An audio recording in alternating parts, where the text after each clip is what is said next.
my name is Shay Hannon, Prepared Consumer Food Centre Manager at Teagasc. Today we are going to talk about chocolate manufacture and the processing of chocolate and fillings.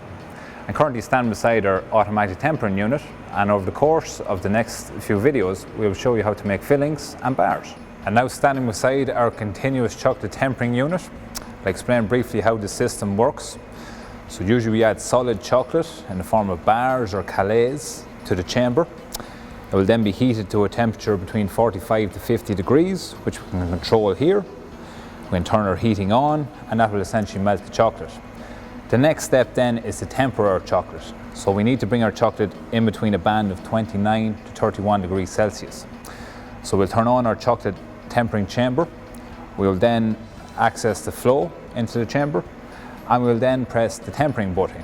And essentially this will continuously temper the chocolate over a period of 5 to 10 minutes, and we have a continuous flow of tempered chocolate. So I'm now going to show you how to make a dark chocolate bar. We're going to place our mould underneath the automatic tempering unit.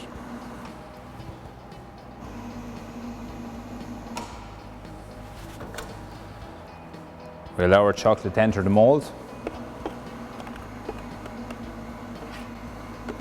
and then we'll scrape the excess.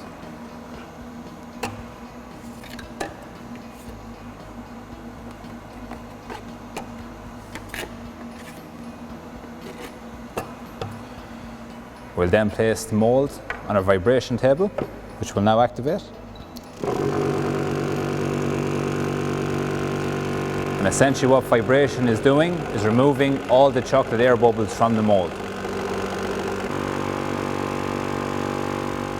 The first step in creating a filled chocolate is creating the shell. So now I'm going to show you how to create a chocolate shell by hand. First of all, we take our mould, which we'll then place under the tempering unit.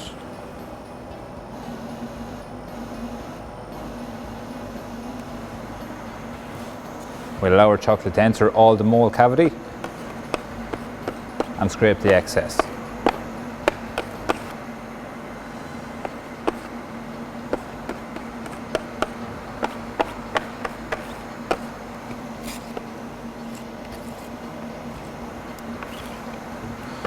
What we'll then do is give it a quick vibration on our vibration table to get all that air through.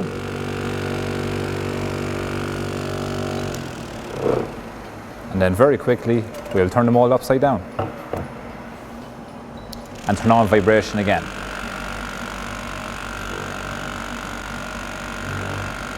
This will remove any excess chocolate and create a shell.